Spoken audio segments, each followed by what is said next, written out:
You're listening to the B2B Revenue Executive Experience, a podcast dedicated to helping executives train their sales and marketing teams to optimize growth. Whether you're looking for techniques and strategies or tools and resources, you've come to the right place. Let's accelerate your growth in 3, 2, 1. Welcome, everyone, to the B2B Revenue Executive Experience. I'm Carlos Noche, and I'm joined by my very cool Canadian podcast partner, Lisa Schneier. How you doing, Lisa? It is very cool here. It is that time of year. Yeah. It's all good through the holidays. It's afterwards that you can get tired of it. Yeah, very true. Today, folks, we're really excited about today's topic because we're talking about the power of storytelling, one of those great skills that every great communicator needs to have. And our guest today will share with us how anyone can be a great storyteller if they just learn the science behind it. And to help us out with this topic today, we have Karen Eber, who's author, keynote and TED speaker, owner-in-chief, executive storyteller. I think I added that, chief storyteller of the Eber Leadership Group. Karen helps companies build healthy leaders, teams, and culture one story at a time. And Karen, thank you so much for your time today and welcome to the show. I'm delighted to be here. I also like the new title. I'm going to keep it. Okay, yeah, Chief Executive Storyteller. Just that little extra, hubris in there. It's a little elevated. I get it. It's all good. Words matter. I like it. I always wanted to be chief clown in charge, but that just didn't take off. Just claim it. Go for it. Yeah, I think you could get that on a business card. I went to a university where, as did you, where there was circus that you could actually partake and take a class in. So why not? Amazing. We had everything covered there. All right. So before we jump into the topic of the day, Karen, we love to start by getting to know you a little bit better. What is something that you're passionate about that those that only know you through work might be surprised to know about you?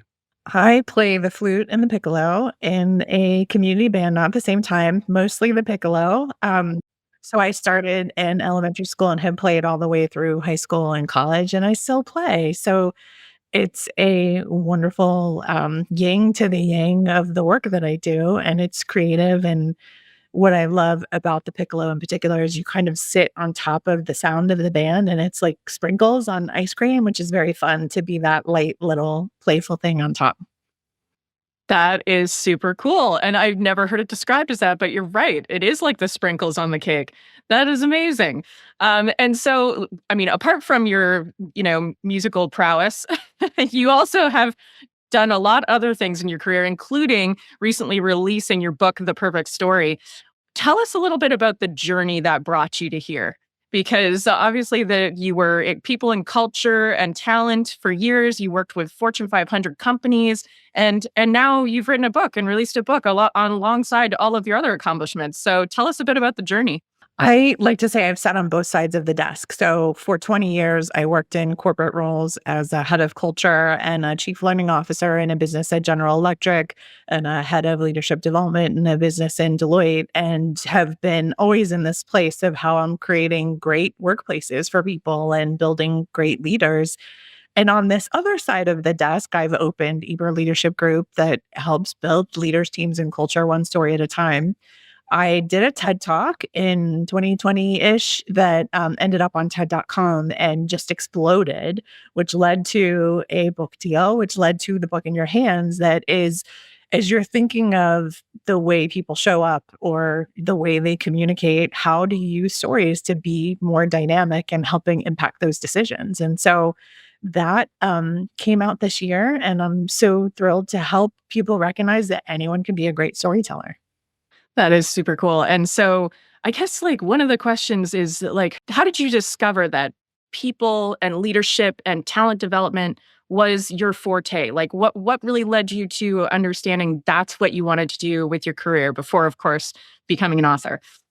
I have always been curious about the what motivates behavior. So even in my undergraduate, I studied psychology, and then in graduate, I studied instructional design and performance consulting. So how are you bringing out the best of people, and what are the patterns behind the way we work, and what are the common mistakes, and what are the things that look great? And so I just kept digging more and more into it, which very quickly leads to Who are the people leading your organization? Who are those middle managers that are either making the day-to-day of the employee great or suck? And how do you make all of that better? And I realized there's so much that can be done, and it just kept deepening and deepening from there. Excellent. So, all right, let's jump into this thing called storytelling. Now, I'm a big believer in storytelling. I think the best salespeople, the best communicators, all spin a great yarn, right? They make you really, be feel like emotionally you're part of it. So, break down a story for me. What makes a great story and makes it something that people kind of pulls people in? There's so many layers to what is going on. Most importantly, what's making a great story is it's making your brain sit up and pay attention. And it's telling you as the listener that you are like a main character in the story.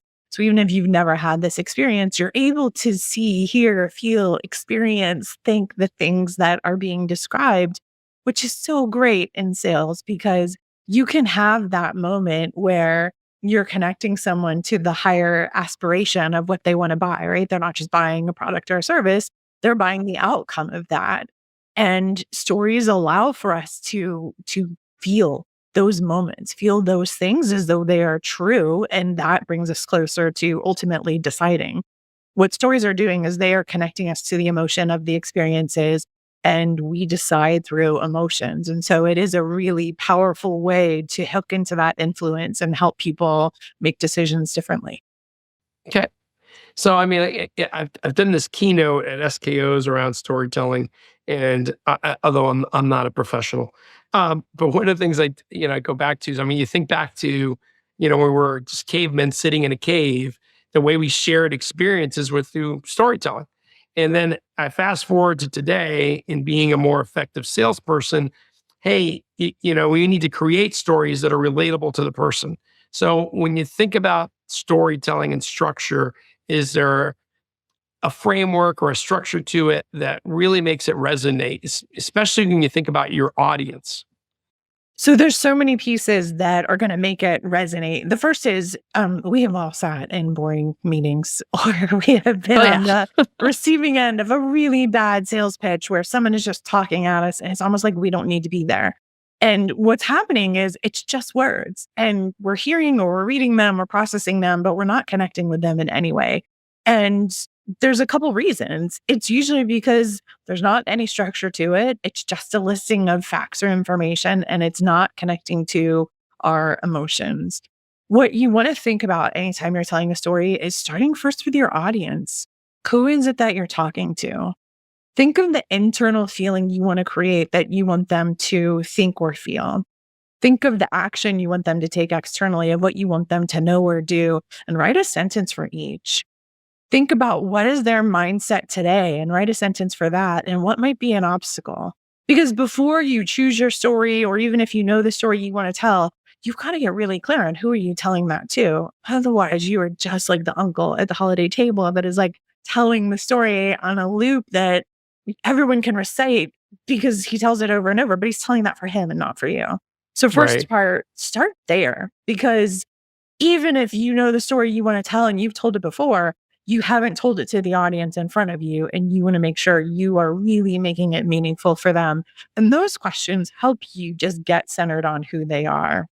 From there, once you pick an idea, once you know the story you want to tell, you can frame out a basic storytelling model. I love a 4-part one that is the context, conflict, outcome, takeaway. There are others. There are things like the hero's journey or Pixar storytelling model, which are amazing if you're crafting fiction or writing a novel, but you're trying to land an idea in a meeting and you need a structure that's flexible. So 4 sentences, again, you're building the skeleton, write out a sentence for the context. What's the setting and really why should your audience even care? What's the conflict? The moment where something happens and things have to be resolved. It could be person to person or person in between themselves, but there's something that needs resolution. The outcome, what happens as a result of the conflict, and the takeaway, which is what do you want the audience coming away with? And that is really important because you connect that takeaway idea to what you said you wanted your audience to know, think, feel, or do. You should be able to find a connection where you have done that through the story and you're ensuring that you're not only telling a story that someone can follow, but that it's meaningful for your audience. All right. You mentioned your education, and I couldn't let this go. You went to that amazing university called Florida State University. And, how did your education there kind of help you do what you do today? I am one of the rare people that I actually do work in what I studied. First, I was in the marching chiefs and we did face the circus. So I would watch Oh my people gosh. do these flips and stuff while I was at practice. I'd like watch that every day, 4 to 6. I did not get to be in the circus though. Mm. But Missed opportunities. I know. Like, what do you say? You majored in circus? Amazing. So I did study psychology and what motivates human behavior, what goes into thinking and decision making and all the things that we face.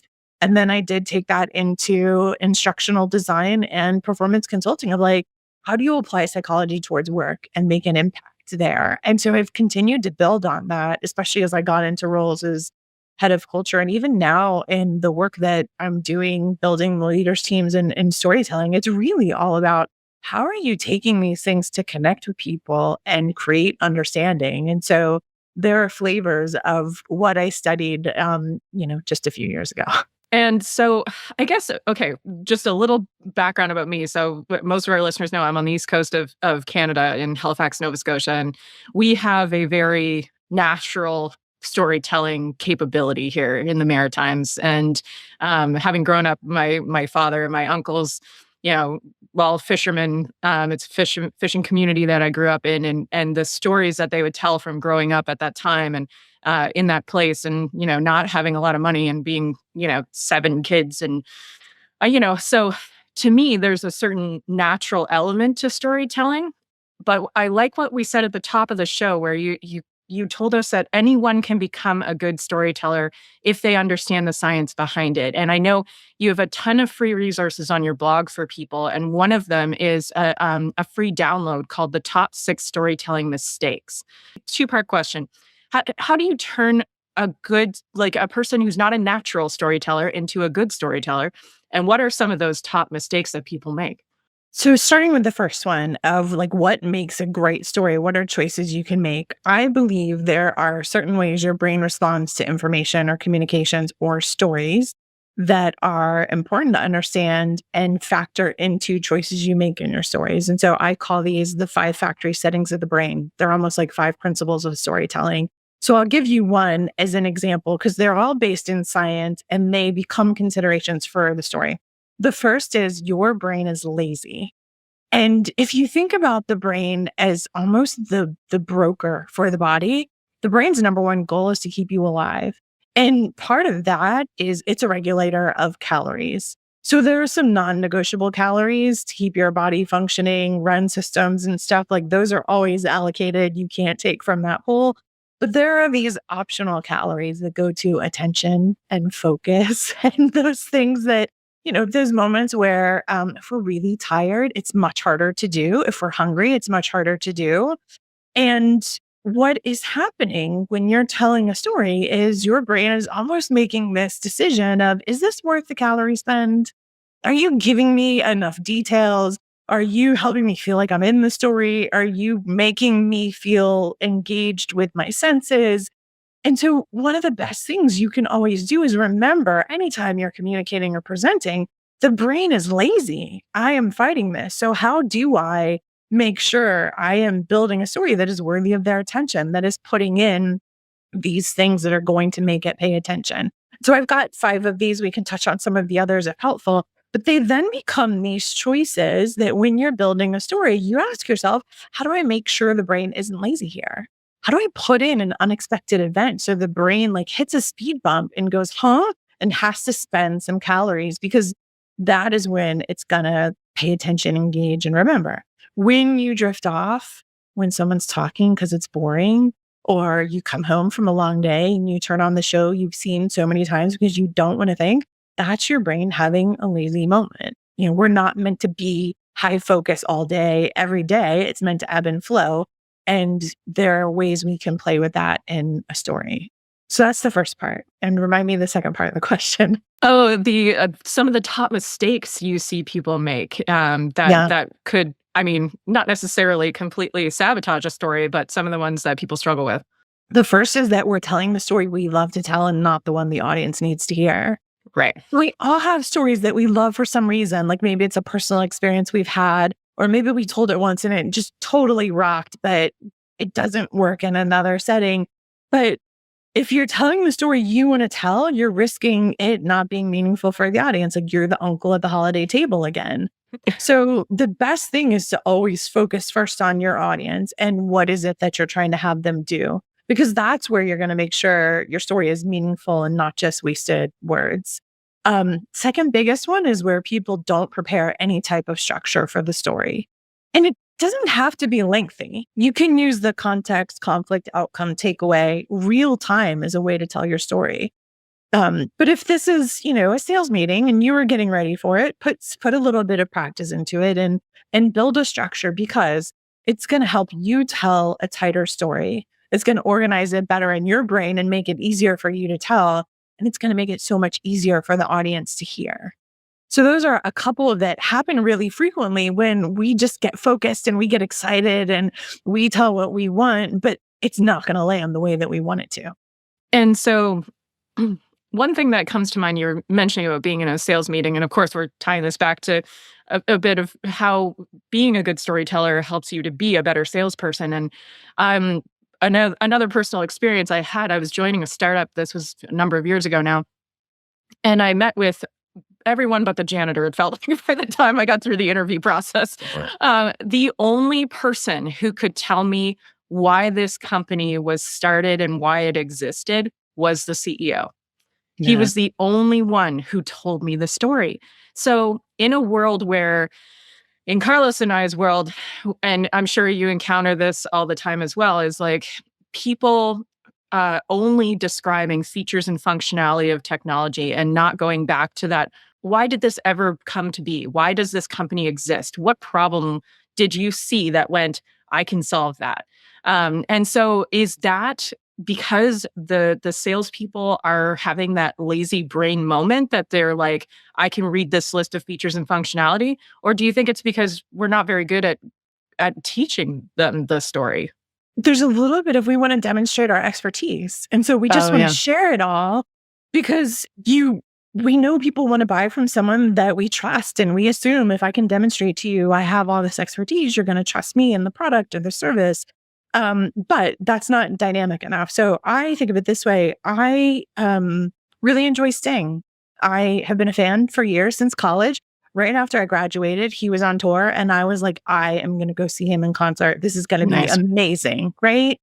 I go to the concert. It had rained all day. I'm sitting on a trash bag because the lawn is all wet because I was still young enough to sit in the lawn. Like, I don't do that anymore. So he comes out and he goes, hello, plays the songs, whole set, ends the show, good night, leaves. That's it. The music was amazing. It's Sting. I mean, he's an amazing musician. But I wanted to hear a story behind the music. And granted, he had been performing for many years already at this point. He had probably told these stories. He also tends to be very straight on his performances and not do that. But I wanted to hear something about it or what he did that day or something because you want to feel like you're getting something a little bit special in that moment. And it's the same thing in a sales conversation. If you share any of those things you described or challenges that this has helped solve for other potential customers or clients, like you're getting the story behind the song and people love that because what happened if Sting had told you the story or had told me the story about that song? Anytime I heard, let's say it was Roxanne, anytime I heard Roxanne, I would probably tell everyone around me the song that he said because I felt a connection to it in that moment. You need the way to connect to it. And it is remembering it's not the listing of facts that's going to get there. At least start with the story and then get to the listing of facts because then you'll have that hook and people will be more engaged. Yeah, Karen, along those lines, it is a saying, and people will remember how you make them feel much longer than anything you say. Right. So, which leads me to my next question. How important is tone, delivery, even practicing the story? You ever hear people, they're kind of hemming and hawing as they're going through a story. And it's almost like, are you making this up as you're going along? Or are you just trying to remember? So how important is tone, delivery, and all that side of it? Yeah, I want to talk about it on both sides because it is and it isn't. So let's start with what it isn't to take pressure off of people. I think there's this thought that we have to be the most articulate, smooth, unflubbed, no verbal stumbles or pauses storyteller. And that's not real life. I actually went to record in another podcast that I heard a clip of later, and I made up a word in it. I didn't even know this until I heard the clip later. I'm like, what is this word? That doesn't even exist. Didn't even know I did it. But real life, it's totally fine. They chose that clip. It couldn't have been that awful. And so I don't want people thinking, I can't be human. You can be human, but what you can't do is not put any thought into it and not have any preparation. Your pace, your pause, your inflection, they are all characters in the story. Perhaps pause more than anything. Because I will use pause when I'm telling a story. I will speed up as I'm getting to that unexpected moment or that idea that I want to land. I'll speed up in what I'm saying and I'll use my voice and inflection and get there bigger, faster. And then you pause and you let the idea land. And what's happening when you pause is your brain catches up and it repeats what's said. Don't do the let me say that again. You pull them out of it. Let their brain feel it. Let it settle. Because the pause is where the brain almost hits that speed bump and goes, wait, what? Oh. Find the big points that you want to land. Try to make them succinct. Try to make them pithy if you can. Use increased pace, use inflection, but most importantly, use pause because it lets our brains catch up and really hear what's being said. What about timing? When's the best times to use stories in business, for example? Let's say, let's categorize it, or in a sales campaign, or engagement in someone in a professional manner. I would rather answer when is the time not to tell a story, because I find that we're questioning like when is the right time to tell a story, and really people don't tell stories enough. The places to avoid a story is when you are risk of manipulating someone. So manipulation comes in when we are intentionally withholding information or sharing it in this way that feels really like people sniff out manipulation. You feel like, oh, I'm being manipulated. They're not giving me the real story. And the moment that happens, that's it. We don't trust. So if there's a update, a change, a regulation, a policy, this isn't sales specific, but many people are facing a moment where they're being asked to return to work in offices. And I've had companies come to me and say, what story should I tell? And I'm like, none. Treat people like adults, give them the update. Don't try to spin it in a story because people will sense that and not trust it. That's the moment not to tell a story. The rest of the time, it is welcome. It is something that is going to make a difference. It's funny you bring up that example because I think, as I go to these different clients, and at least it's the same, a lot of them are trying to get people back into the workplace. And some of the other folks, well, man, I would be in the office 5 days a week when it was my time. And you go, I get it, because I was there too, but that doesn't resonate to these folks. No. And, the fact that you had to do it just makes it sound old and old-fashioned. That story that you're telling about yourself does not really resonate to them, the listener. So you got to create a reason or a purpose for them to be in the office. Yeah, that's an example of the story that you want to tell, right? Back in my day, well, that's great for you, but now you're just talking at someone. You're not connecting them to it. All right, I got one more thing, because as you were talking, we all know people that are, let's call them great storytellers. But when you get to know them, you go, man, you've told that story 3 times and that fish has only gotten bigger. Or, I was at the same party. Really? I don't remember that happening. So what happens to these folks that kind of exaggerate to be the kind on some of their stories? What are your thoughts on that? Yeah, exaggeration. There's a little bit of a grace, right? So sometimes the fish keeps getting bigger. It's because there's like this really intense moment. And so we're excited and, we lean into the moment perhaps too much. There is a point where you cross the line and people can sniff it. And they're like, no, I don't feel like you're being truthful. The moment, like think of we've all probably maybe read a publication or heard somebody speak where we don't believe them, and you just lose any trust, and it's completely skewed that way. And you don't want to do that. Most of the time, those exaggerations are for you and they're not for anybody else. Yeah. And so avoid them. Anything like that feels like manipulation. And the moment we sniff that out is when that's it. You don't really come back from that. You don't suddenly think like, oh, I now trust them. That was just a mistake or a misunderstanding. It's like, no, they said something really, you view them as shady, and that's it. It's marked that way in your brain and very hard to come back from. Yeah, one that comes to mind that's a little more extreme than the ask to go back to the office when there's major leadership changes at companies.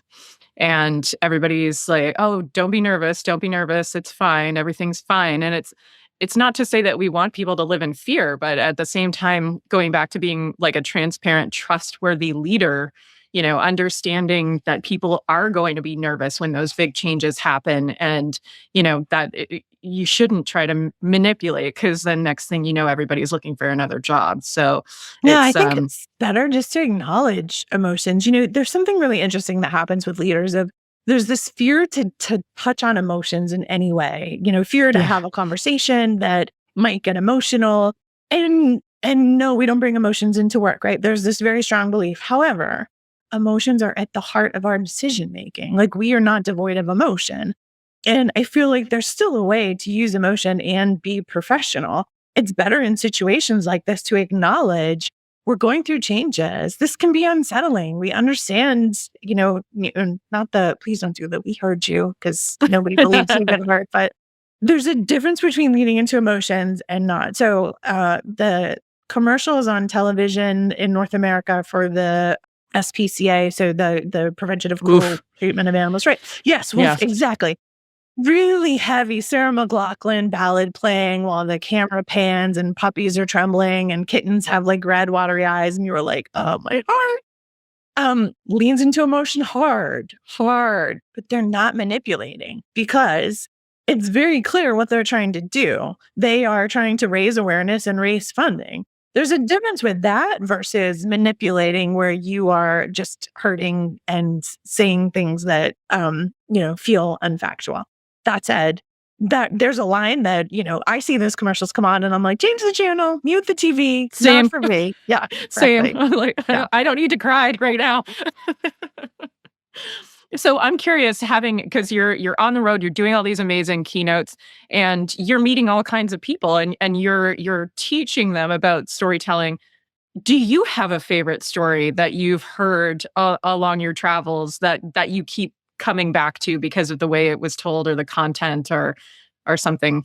I don't No? no, I don't believe, like, for me on my stuff, I don't believe in giving the same keynote over and over, because I want to start first with who that audience is and what I'm trying to do. And so there's certain stories that feel really right for a moment and that audience and the connection. And then there's some that it's like, I'm done with that. I'm never telling this story again. But no, I don't have a favorite. It's very much driven for me by who I'm speaking with and what feels right in that moment. So like that Sting story, I don't really tell, but it felt right in the moment. So let's use it. It can help illustrate a point. And then, so second part of that being, did you have a favorite story growing up?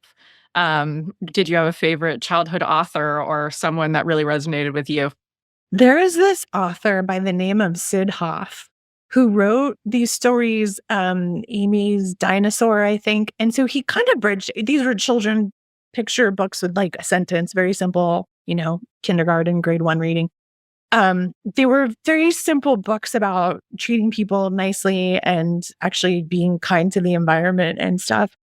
I learned to read very young, and I read all of this stuff and somehow ended up with all of his books. And he was a client of my father's. My father was in banking. He came into his office. And so my dad brought the books. I didn't know this. And he autographed a book to me, to the little Eber. And so I loved that, because it was like, this author knows who I am. That's amazing. And I recently went online and saw his family is like looking for stories about him. So I want to send a photo of it and send them that. All right. We've all seen articles recently talking about how human concentration levels are decreasing from generation to generation. I think a goldfish has got our latest generation beat by one article. How is that affecting storytelling?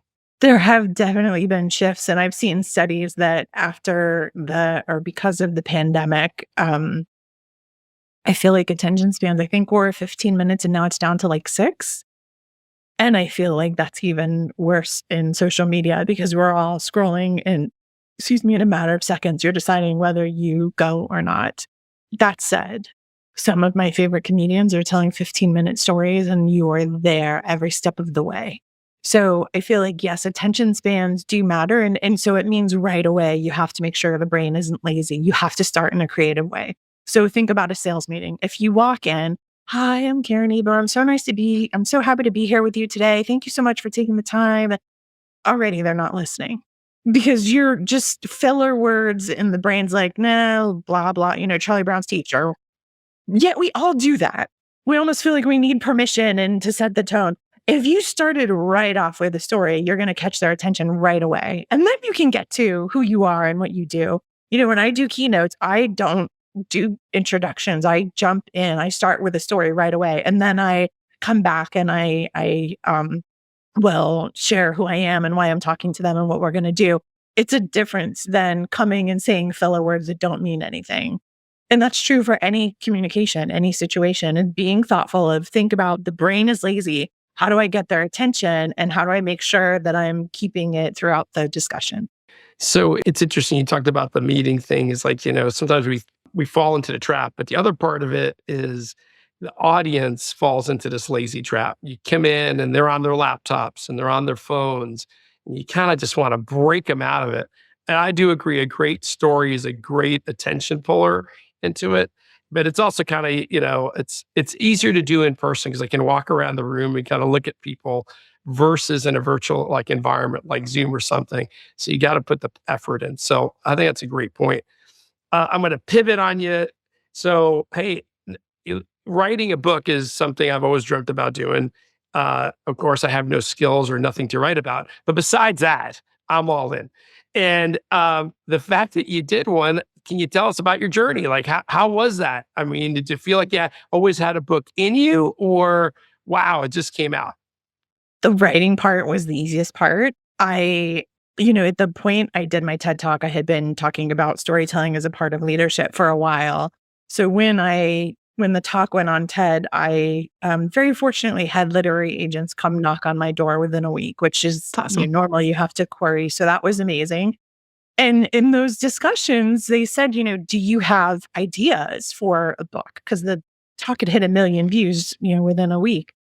And I said, actually, I do. I had been playing with an outline, not really with the I'm writing a book mindset, but it was just, I don't know, pandemic, like playing with what might this be. And so we then started to build a proposal, which is outline of the book, a few sample chapters, and really the business plan for it.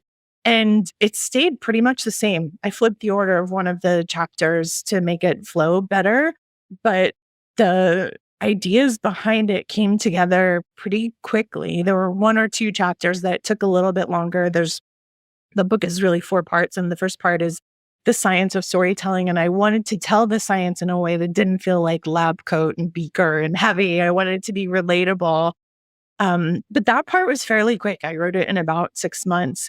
The hard part is the publishing. It's a very long cycle. I submitted it September 2022 and I published October 2023. So it's a very long Wow. cycle of marketing and discussions and plugging into their timeline and all of that, that very long sales cycle is hard. You just want to get there. Yes, the suspense, the build up. Well, and I feel like also, how do I keep talking about this in a way that's going to be interesting for people that Ugh. makes them be intrigued and not mute me? Because like there she goes again with her book.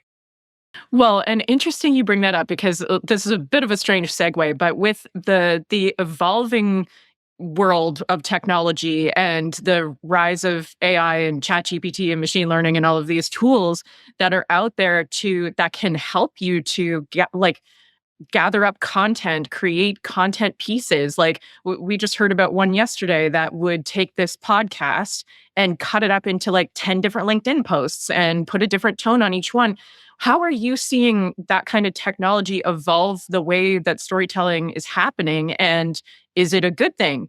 I find it's very helpful to get you to the starting line. Say Okay. you have a sales meeting in 2 weeks and you're really struggling with like, what is the angle? What is the story I want to tell? Go into ChatGPT and type, give me 27 potential stories for what, describe the situation. You're going to get a lot of trash back, but it's going to prompt your thinking. It's not that it's going to give you the answer. It's that it's giving you something to react to that you're like, no, oh, I would never say it. No, I think about it this way. And then you get it. I do a lot of articles. And so I will often use it to generate ideas of like, give me, 17 search engine optimized article titles for an article on whatever. And 16 of them are terrible. And one of them is okay. And then I can build on it. So I find that sometimes starting with a blank sheet of paper can be really hard, and stories can help with that. It's a great thesaurus. If you want to use a different metaphor, if you want to make sure that you are changing, not being repetitive or something, it's great for things like that. I don't recommend it for writing a story or generating. I think, there's still, you can bring so much goodness into it. You can bring in the personal aspect and random stories and talking about the circus at college that ChatGPT can't do. And that's why I think it still needs to sit with you, but use it for sure anytime you're feeling stuck or slow to get ideas, or more importantly, to give you something to react to. Yeah, we've noticed, in particular when it comes to brevity, like being able to get your point across without writing a whole novel, especially when you're thinking about prospecting and sales, like that there's a lot of different technologies out there that will help you take that point and get it more succinct, I guess. Yeah. Yeah. I will tell you though, I used it. So when I was reaching out for blurbs for the book, Oh, yeah. one of them was Adam Grant. And so it's a very lengthy process, many months out. And it was coming up on the deadline when I needed it. And I had to send him a reminder. And so I went to ChatGPT because these are really awkward messages to write. Like, how do you, you have to make an ask and a reminder. So I went to ChatGPT and I said, how do I do this? And it was the worst email. It was like, No. hey, blurb maestro, just wanted to let you know that it's time for the blurb. And, like, it was like, so like you would never send this. But I wrote the reminder and I said, I want to let you know it's coming up. And I put what I needed. And I said, by the way, these emails are awkward to write. So I went to ChatGPT for guidance on what to say. And it said I should call you Blurb Maestro. So I used it as this icebreaker, which ended up being this hilarious back and forth between us, to which he sent it and signed it Blurb Maestro. And so like it can help in some awkward ways of like, I would have never sent the email it gave me, but it did give me something clever that to take this, what felt like an awkward, like, hi, me again, made that a lot easier and actually made it fun. Yeah, that's a really good point. I mean, and sometimes that is all you need is the prompt, and what that icebreaker could be. Yeah, I love that. So changing direction a little bit here, love to ask people this question, particularly when they, ultimately have found the success that you've found in your life, and congratulations on all of that. What would be, looking back, could be personal or business related, one of the bigger mistakes that you felt like you made that if you could go back in time, you would have done a little differently?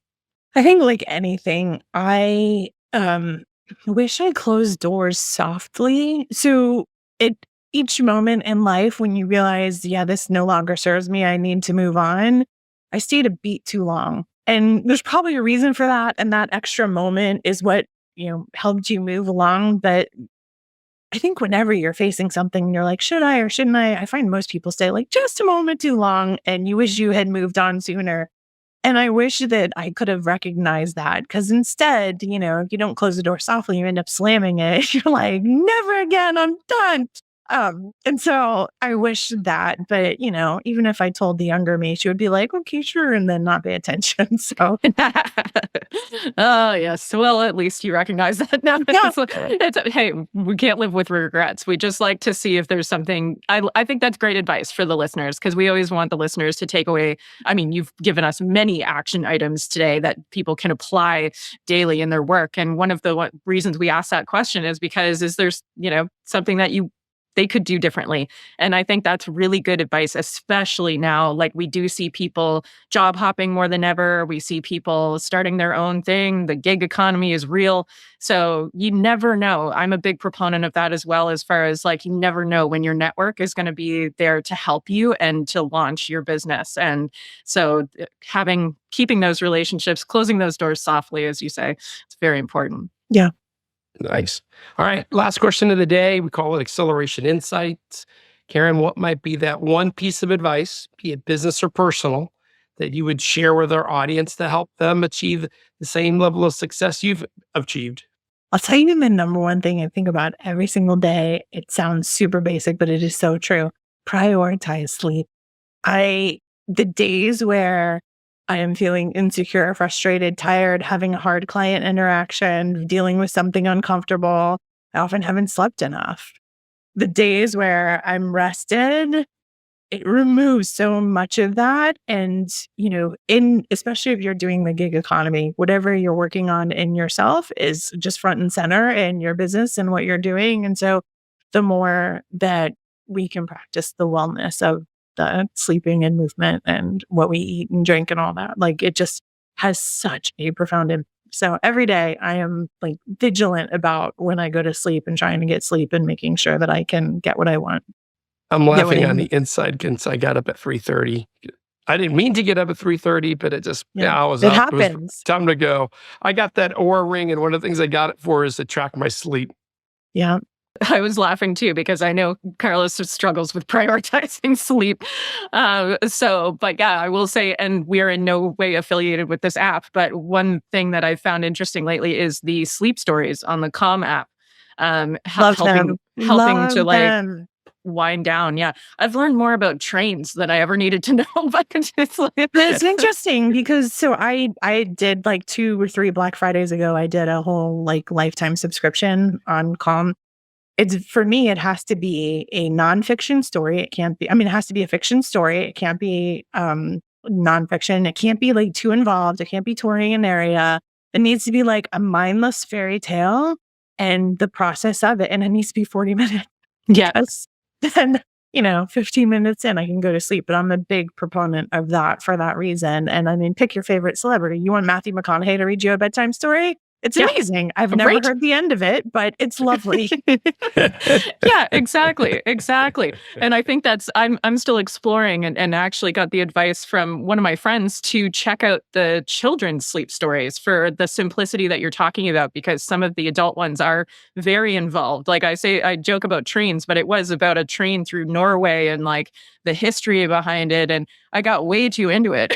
Yeah, no, it is always the children's sleep stories. I'm a fan of the segments of Anne of Green Gables. There's the Little Mermaid and Frozen and, the Hans Christian Andersen version. Yeah, that's my go-to. Children's on the Calm app, 40 minutes or more. There we go. There's another piece of advice, folks. Check it out. Again, we are not sponsored by Calm, but it is fantastic. So, but if they choose to sponsor us, I'm okay with it. There you go. Hint, hint. Yeah. But Karen, so many great resources out there. So obviously the book, The Perfect Story, I'm assuming Amazon. Where do you recommend people go to get the book? Your website? Yeah, you can get it anywhere books are sold, or you can see it on my website. That's right. It is KarenEber.com. Perfect. And I know you also we mentioned it briefly, but there's a lot of free resources on your blog, on your website as well, right? Yep, absolutely. Stuff on teaming, leadership, storytelling, all of that goodness. Amazing. So then if a listener actually wanted to connect with you, what's your preferred method of communication? There's the blog on my website, LinkedIn. I mean, I'm active on social. All of that's on the website. Just reach out. Amazing. Well, Karen, cannot thank you enough for your time today. We know exactly how valuable it is, and we really appreciate you being here with us. Thank you for having me. Such a fun discussion. I know, we could go all day. Thanks, Karen. All right, everyone. That does it for this episode. Please check us out at www.b2brevexec.com. Share this episode with your friends, your family, your kids, your dogs. And if you like what you hear, you can subscribe through YouTube, Spotify, or Google Podcasts. And if you really like what you hear, you could give us a 5-star review on iTunes. I'm Lisa Schnarr, and I'm joined by my podcast partner in crime, Carlos Noche.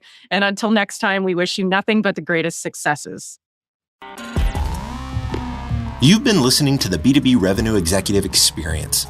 To ensure that you never miss an episode, subscribe to the show in iTunes or your favorite podcast player. Thank you so much for listening. Until next time.